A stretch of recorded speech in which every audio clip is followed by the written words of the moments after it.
नमस्ते, बनारस से ही वापस से एक बार फिर से स्वागत करता हूं। मैं राजीव कुमार।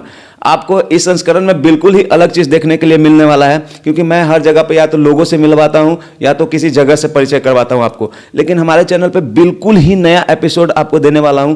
हम एक डॉक्टर से मिलने आए हैं और ये इसलिए मैं आया हूं यहाँ पे क्योंकि टॉपिक जो था बहुत नाजुक टॉपिक पे बात करना आया हूँ, क्योंकि वहाँ पे लोगों का ध्यान ही नहीं जाता है। फटाफट इसे बड़ा नहीं करता हूँ मैं इंट्रो को, आपको मिलवाता हूँ। डॉक्टर साहब अपना परिचय दीजिए पहले। नमस्कार, मेरा नाम डॉक्टर शशांक सिंह है। मैं बीएचयू से काशी हिंदू विश्वविद्यालय से आयुर्वेद का स्नातक और पैरास्नातक डिग्री लिया हूँ और मैं शल्य तंत्र विभाग से उत्तीर्ण हुआ। और मैं अभी यहाँ पे जनरल सर्जरी और क्षार सूत्र में विशेषज्ञ के रूप में हूँ, प्रैक्टिस करता हूँ मैं यहाँ पे। और क्षार सूत्र एक बड़ा टॉपिक है। पहले तो ये बताइए डॉक्टर साहब कि आप कोई क्लिनिक चलाते हैं पर्सनल निजी का, और एक्सपीरियंस के बारे में कुछ बताइए। हाँ, यहाँ पे मैं बनारस में महामना आयुर्वेद चिकित्सा केंद्र के नाम से मेरी क्लिनिक है। और मेनली क्या बोलते हैं कि बीएचयू के संस्थापक हैं पंडित मदन मोहन, भारत रत्न पंडित मदन मोहन मालवीय जी। तो उन्हीं से प्रेरित होकर मैंने ये नाम रखा है। तो मैं यहाँ पे आयुर्वेद का पंचकर्मा और मेनली गुदा रोग विशेषज्ञ में की तरह प्रैक्टिस करता हूँ। मैं गुदा रोग की बीमारियाँ जैसे कि बवासीर, भगंदर और जिसको गुदचीर बोलते हैं, फिस्टुला या फिर फिशर बोलते हैं इसे, इन सब चीज़ों का, और इसका क्षार सूत्र विधि से कैसे कैसे ऑपरेशन हो सकता है या किस तरीके से ठीक हो सकते हैं, इस पे हम इलाज करते हैं पेशेंट को। पहले तो एक सवाल करना चाहता हूँ आपसे। मैंने आपसे कुछ सवाल करने के लिए लिखा है। बवासीर है क्या, कैसे इसको पहचानते हैं और कितने तरह का ये हो सकता है, और लोग कैसे आसानी से इसको पहचान सकते हैं कि हाँ मेरे में जो सिम्टम है पाइल्स का सिम्टम है, या फिर लोगों को जागरूक कैसे कर सकते हैं बवासीर है क्या? देखिए, बवासीर उससे जानने के पहले एक सबसे बड़ी ज़रूरी है जानना कि सबसे बड़ी बात है कि बवासीर क्या है। ये गुदा रोग की समस्या है। गुदा रोग लैट्रिन के रास्ते के निचला हिस्सा जहाँ पे हम कंट्रोल करते हैं, स्फिंक्टर बोलते हैं उसको, या फिर एनल कैनाल बोलते हैं। एक्चुअली क्या है कि हमारे समाज में एक टैबू है, जैसे कि लोग नॉर्मली इस चीज़ों पे बात नहीं करते हैं। टैबू मतलब शर्माते हैं लोग। हाँ, एक तरीके से कि लोग इस पे बात करना नहीं चाहते हैं या फिर कभी किसी ने बताया नहीं जाता है। और ये लोग ये बीमारी को पाले रहते हैं। इसके कारण से समस्याएं बढ़ती हैं। ठीक है, देखिए मैंने कहीं पे थोड़ा सा आपको इंटरप्ट कर रहा हूँ। मैं यहाँ पे एक चीज़ आप लोगों से बताना चाहता हूँ कि ये जो रोग है ना, ये 2 फॉर्म में आता है। और ये ऐसा होता है कि जिसको होता है उसको तो पता चलता ही है, कभी कभार नहीं। बहुत ज़्यादा चांसेज ऐसा भी है कि आपको होता होगा ये और किसी को रहता है और पता नहीं चलता है। सर ये इसके बारे में मुझे बताइए कि ये कितने तरह का होता है? देखिए, मैं आपको यही बता रहा था कि गुदा में कई प्रकार के रोग हो सकते हैं, जैसे कि पाइल्स है जिसे बवासीर के नाम से जाना जाता है। फिशर जिसे परिकीर्तिका, जैसे होंठ फट जाना होता है, ऐसे ही लैट्रिन का रास्ता हमारा फट जाता है। इसमें काफ़ी दर्द होता है।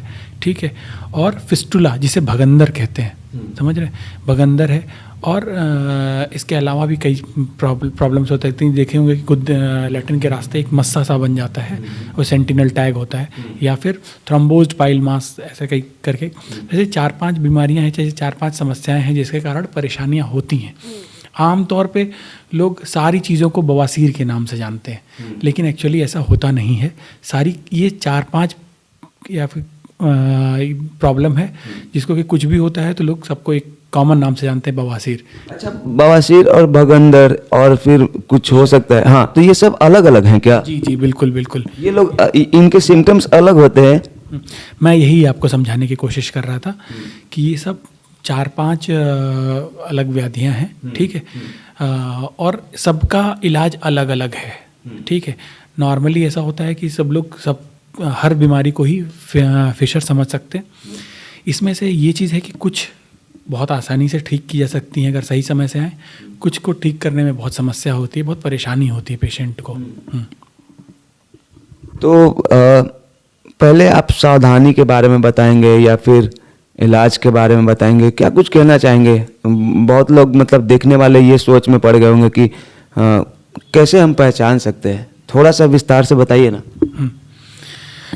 देखिए, अगर आपके लैट्रिन में रास्ते में खून आता है, सबसे ज़्यादातर हमारे पास पेशेंट जो आते हैं वो यही कंप्लेन करके आते हैं कि हमें या तो लैट्रिन के रास्ते उनके खून आता है या फिर दर्द होता है।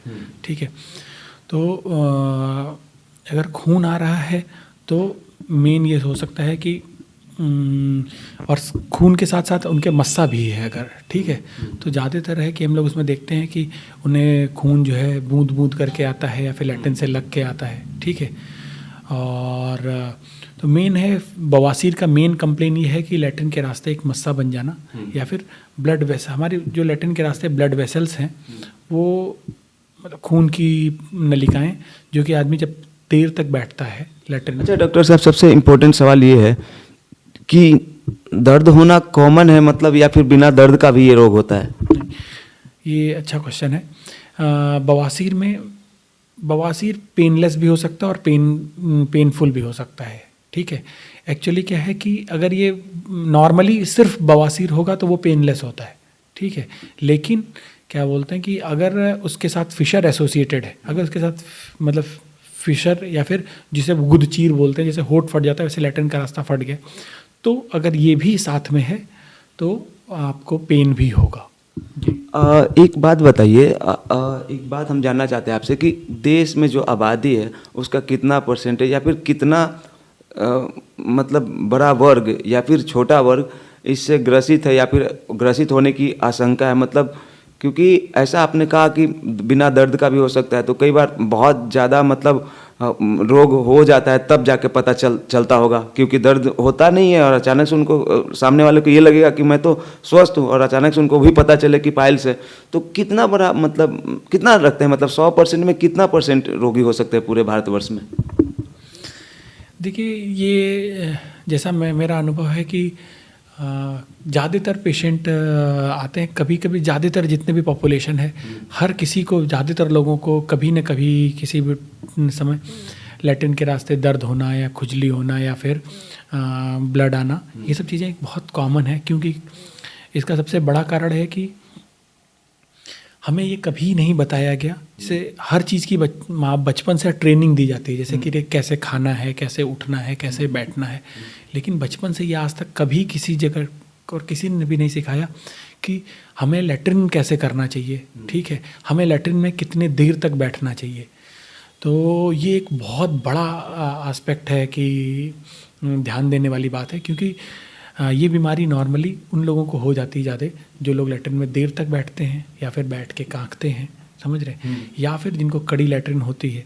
कांखना मीन्स फोर्स लगाना? जी जी जी जी। तो ऐसा मैंने कहीं सुना है, कोई मोबाइल का भी इशू है क्या? हाँ, ये आजकल बहुत ट्रेंड हो गया है कि फ़ोन आ गया तो सब लोग टॉयलेट में फ़ोन लेके जाते हैं और वहाँ पे रील्स चलाते रहते हैं और वीडियोस देखते रहते हैं और आराम से बैठे रहते हैं और टॉयलेट में कंफर्टेबल फील करते हैं। तो उसके कारण से उनको पता भी नहीं चलता कि वो कितना प्रेशर दे रहे हैं, कितना प्रेशर नहीं लगा रहे हैं, और उसके कारण से ये बीमारी जन्म लेती है। ठीक है, आपने लक्षण के बारे में बताया, सिम्टम के बारे में बताया, और कितने तरीके से हो सकता है। मोस्टली 2 तरीके से, पैनिक भी हो सकता है और बिना पेन का भी हो सकता है। और एक बात बताइए, सावधानी क्या हो सकता है? खान पान में सावधानी, जैसे कि क्या खाना चाहिए, कुछ खान पान के बारे में बताइए, जैसे किस तरीके का खाना खाए इंसान तो मतलब ये सब चीज़ का नौबत नहीं आए।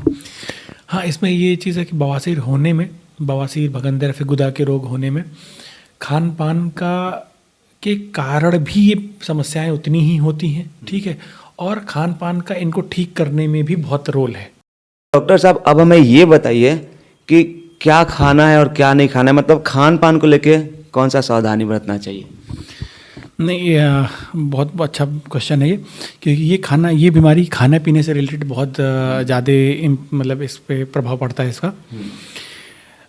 खान पान से हम इस बीमारी को होने में भी कारण है और खान पान से हम इस बीमारी को ठीक भी करने में काफ़ी मदद मिलती है। तो जैसे आजकल बहुत ज़्यादा है कि स्पाइसी फूड खाना, पिज़्ज़ा, बर्गर, नॉनवेज बहुत ज़्यादा खाना और बहुत ज़्यादा ऑयली फूड्स खाना, तो ये सब चीज़ें एक या फिर मैदे की चीज़ें बनी, जैसे कि आज कॉन्स्टिपेशन होता रहता है, ठीक है, तो इसके कारण से ये बीमारी बहुत ज़्यादा होती है। और इन्हीं चीज़ों को अगर हम अवॉइड करें, ठीक है, साथ में हम थोड़ा सा हाई फाइबर रिच डाइट लें, फ्रूट्स लें, सलाद लें खाने में, तो और थोड़ा मोटा अनाज जिन्हें कहते हैं, जैसे कि ज्वार बाजरा, इन सब की अगर रोटियां लेते हैं, ठीक है, तो इनमें फाइबर्स बहुत अच्छे होते हैं, तो इससे हमारा मोशन बहुत क्लियर होता है। और मोशन क्लियर होने से ये होता है कि हमें फिर इतना देर तक बैठना नहीं पड़ता है, जोर नहीं लगाना पड़ता है लैट्रिन में। ग्रामीण इलाके के भी लोग देखते हैं, आपने फाइबर रिच डाइट बताया, तो फाइबर का मतलब क्या खाना चाहिए, जो इजी भाषा में बताइए जो गांव के लोग समझ जाए। फाइबर का मतलब है बहुत ज़्यादा मतलब थोड़ा सा हमारे खाने में आजकल हो रहा है कि हम लोग तली भुनी चीज़ें ही ज़्यादा खाते हैं। फाइबर का मतलब होगा कि आप थोड़ा सा खाने के साथ सलाद लें, फल लें, ठीक है, और हरी सब्जियां लें, ठीक है, और ज्वार बाजरा ये सब चीज़ें अगर लें, रोटियों में सबको मिक्स करके मिलाएं, ठीक है, तो हमारा जैसे कि मतलब ये चीज़ें हमारे मोशन, मतलब हमारे लैट्रिन पेट साफ होने में ये बहुत अच्छा मदद करते हैं। जितने भी मोटा अनाज भारत में बोला गया है, भूंजा टाइप्स, हाँ भूजा टाइप भी, तो ये अच्छा होता है। मैदे की से बनी चीज़ें इसमें काफ़ी नुकसान करती हैं, और बहुत तली भुनी चीज़ें या फिर नॉनवेज ज़्यादा, मीट मछली मुर्गा ये सब चीज़ें अवॉइड करना ज़्यादा अच्छा है। अब उपचार और इलाज के बारे में भी कुछ बताइए, कैसे इलाज करते हैं आप, लोगों को कैसे आना चाहिए आपके पास, कितना जल्दी आपके पास आके वो ठीक हो के चले जाते हैं, कितना मतलब लोग आ चुके हैं, ऐसा कुछ बताइए कि लोग आपके पास आए, क्योंकि वो कभी कभी तय ही नहीं कर पाते हैं कि मतलब कहाँ जाना चाहिए, तो प्लीज़ इलाज के बारे में बताइए। नहीं, आने के लिए तो हम लोग के पास बहुत हज़ारों मतलब बहुत सारे पेशेंट, हम लोग हज़ारों पेशेंट हम लोग ठीक कर चुके हैं इसमें। तो पेशेंट को क्या लक्षण दिखे कि वो हम लोग के पास या किसी भी डॉक्टर के पास, नज़दीकी अच्छे डॉक्टर के पास जाए, तो जैसे कि उनके अगर लैट्रिन के रास्ते में अगर उन्हें दर्द हो रहा हो, ज़्यादा दर्द हो रहा हो, या फिर उनके लैट्रिन के रास्ते से खून आ रहा हो, तो ज़रूर एक बार अपने नज़दीकी जो भी अच्छे डॉक्टर हैं उनसे ज़रूर मिलना चाहिए उनको, ताकि दिखाना चाहिए। और दूसरी चीज़ है कि इसमें हमें ये ज़रूर ध्यान देना चाहिए कि लैट्रिन में देर तक ना बैठें, लैट्रिन में बैठ के काखें नहीं, और खान पान का थोड़ा सा अच्छा रखें, अपना संयमित रखें, और रात की नींद के कारण भी ये होता, तो समय से सोएं, जो अपने आजकल रूटीन घर में बताया जाता है, माता पिता जो लोग बताते हैं जैसे, तो वो चीज़ें फॉलो करते रहेंगे तो इससे बचे रहेंगे और ठीक रहेगा इससे। और बच्चों में भी बहुत शिकायत देखा जाता है, मतलब आजकल कितने साल के बच्चों को होता है ये ज़्यादा, या फिर कोई मतलब किशोरावस्था, कोई उम्र है इसका, या फिर बच्चों के बारे में बताए थोड़ा। नहीं, इस बीमारी का उम्र से कोई लेना देना नहीं। बहुत सारे हमारे रूटीन में अक्सर पेशेंट आते हैं, आजकल बहुत छोटे छोटे बच्चे आते हैं, इवन तो आजकल 4-4, 6-6 महीने के पेशेंट बच्चे आते हैं जिनको कि लैट्रिन के रास्ते खून आना या फिर मवाद आना, ऐसा करके बहुत सारे लक्षण मिलते हैं।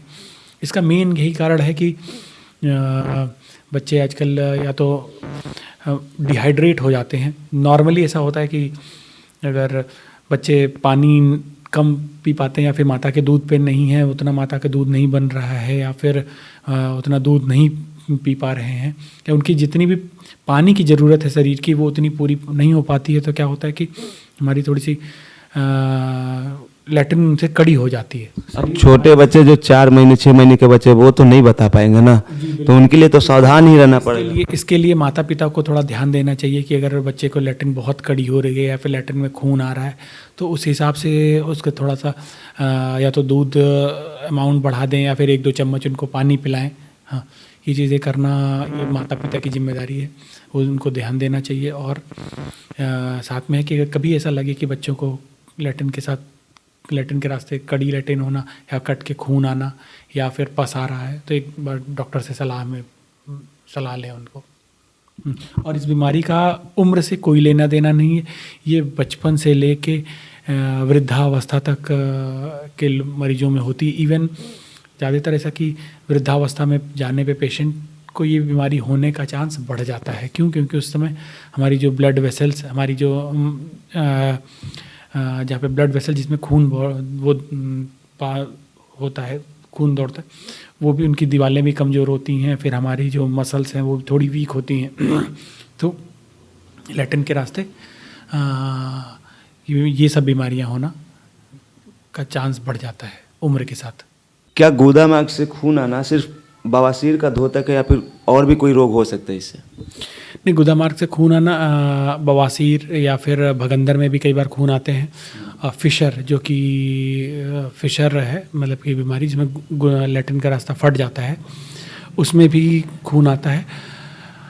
कोलाइटिस में या फिर कई बार क्रॉन्स डिजीज़ होती है जो कि पेट की हमारी पूरी आंतों में इन्फेक्शन हो जाए, इन्फ्लामेशन हो जाता है, उसके कारण से बीमारी होती है, उसमें भी कई बार खून आता है। और कुछ लीवर डिजीज़ में भी ब्लड मतलब कि काला खून आ सकता है, और कई बार कैंसर के पेशेंट में भी खून आता है। तो अलग अलग कारण हैं। बहरहाल खून आने पे एक बार चेक करवा लेना चाहिए। और ज़रूर कभी भी आपको लैट्रिन के रास्ते खून आए तो आपको ज़रूर चेक कराना चाहिए। नज़रअंदाज नहीं करना चाहिए। नज़रअंदाज नहीं करना चाहिए। कई बार ऐसा होता है कि पेशेंट यही सोच के रह जाते हैं कि हाँ मुझे बवासीर है, ठीक हो, आ जाएगा, ठीक हो जाएगा, कोई बात नहीं। लेकिन कई बार पेशेंट बीमारी को इसीलिए टालते रहते हैं कि हमें तो सिर्फ बवासीर है, ठीक है, ये ठीक हो जाएगा। और जब हमारे पास आते हैं तो हम उनको देखते हैं तो वो कैंसर के फॉर्म में रहता है, वो भी एडवांस कैंसर के फॉर्म में। तो अगर कभी भी आपके लैट्रिन के रास्ते खून आ रहा हो तो वो है कि आपको नज़दीकी डॉक्टर से ज़रूर मिलना चाहिए, किसी अच्छे डॉक्टर से मिलना चाहिए। कितने तरीके का उपचार हो सकता है? देखिए, अगर बवासीर के सिर्फ अगर बवासीर की बात करें तो इसके 4 स्टेजेस होते हैं, ठीक है।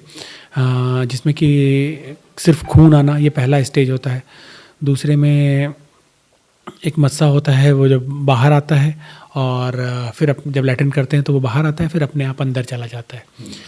तीसरा स्टेज होता है कि जब लैट्रिन के रास्ते का जो मस्सा होता है वो बाहर आता है और हम उंगली से उसको पेशेंट अंदर करता है। और चौथा स्टेज होता है जबकि वो परमानेंटली बाहर रहता है, ठीक है। तो इसमें से जो पहले दूसरे स्टेज के पेशेंट होते हैं, ठीक है, उनको हम दवा से ही ठीक कर ले जाते हैं। थर्ड स्टेज के पेशेंट को भी कुछ अगर रहता है तो हम लोग उनको कुछ दवा और साथ में कई बार कुछ आयुर्वेद की थेरेपी से ठीक कर ले जाते हैं। चौथे स्टेज में ऑपरेशन कराना पड़ता है। ऑपरेशन हम या तो क्षार सूत्र से बात के करते हैं या फिर हेमरोइडेक्टमी और बाकी प्रोसीजर होते हैं, उनमें मस्से को काट के निकाला जाता है। 1 से 2 मिनट से ज़्यादा हमें लैट्रिन में नहीं बैठना चाहिए, फिर कांकना नहीं चाहिए मतलब। और हमें तभी जाना चाहिए लैट्रिन जब हमें इसका मतलब लैट्रिन लगे। तो आजकल ऐसा हो गया है कि जैसे कि ये भारत हुआ, पाकिस्तान हुआ, बांग्लादेश, नेपाल, इन सब मुल्कों में ऐसा माना जाता है कि आपको सुबह उठते ही डायरेक्ट फ्रेश होना जाना है, ठीक है।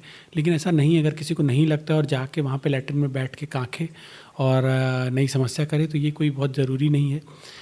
देखिए, मैं आपको ये समझाना चाह रहा हूँ शॉर्ट में कि धरती पे सिर्फ आदमी ही लैट्रिन नहीं करते हैं, अदर दूसरे जानवर भी लैट्रिन करते हैं। जैसे आप कभी देखे होंगे कि कुत्ता, गाय, बिल्ली या फिर बाकी और किसी भी जानवर को देख लें तो वो कितने देर लैट्रिन करते हैं। वो कभी आप देखेंगे, नोटिस करेंगे तो कुछ सेकंड या फिर 1 मिनट, मैक्सिमम 1 मिनट भी नहीं लगता होगा उनको करने में।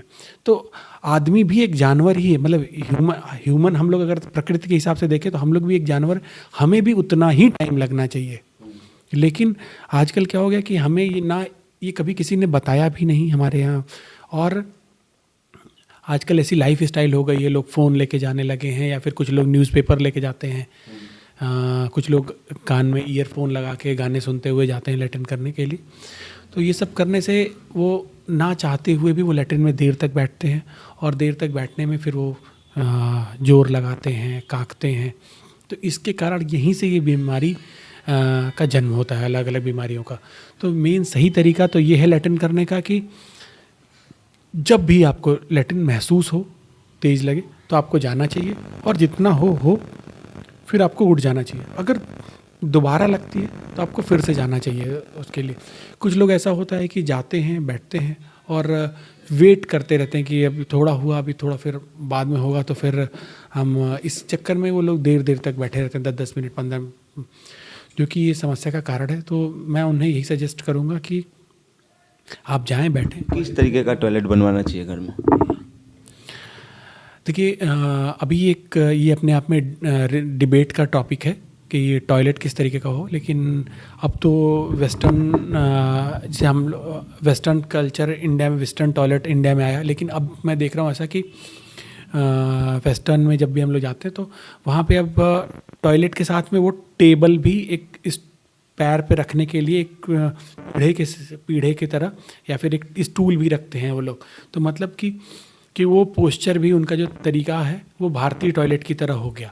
तो जहाँ तक है कि इंडियन टॉयलेट ज़्यादा अच्छा होता है, लेकिन इसमें साथ में एक चीज़ और ध्यान देना कि इंडियन टॉयलेट में आपका जो हमारा पोस्चर है, मतलब कि हमारी स्थिति है, वो बिल्कुल आइडियल हो जाती है, मतलब कि लैट्रिन के लिए। लेकिन इसमें ये भी ध्यान देना चाहिए कि इंडियन में अगर आप कांकते हैं तो आपको समस्या भी जल्दी होती है। क्या गुदा मार के बवासीर ही रोग है या फिर और भी रोग हैं इसके? हाँ, इसके बहुत सारे रोग हैं गुदा मार के। जैसे सबसे ज़्यादा जो कॉमन देखने को मिलता है हम लोग के यहाँ ओपीडी में, ये फिशर, जिसको फिशर बोलते हैं, जिसे गुदा मार्ग में चीरा लग जाना, कट जाना होता है, गुदचीर बोलते हैं उसे, वो है, भगंदर है, बवासीर है। तो हम उम्मीद करते हैं कि डॉक्टर साहब ने आपको जो भी समझाया, जितने तरीके से बातें हुई हमारी, आपको सब अच्छे से समझ में आया होगा। और डॉक्टर साहब से आप आके मिल सकते हैं, राय ले सकते हैं, उपचार करवा सकते हैं। इनका बहुत अच्छा एक अनुभव रहा है और बहुत सारे मरीज यहाँ से भारत के विभिन्न कोनों में ठीक होकर वापस गए हैं। तो इन्हीं सब बातों के साथ में हम डॉक्टर साहब से लेते हैं विदा। तो thank you so much doctor साहब। Thank you.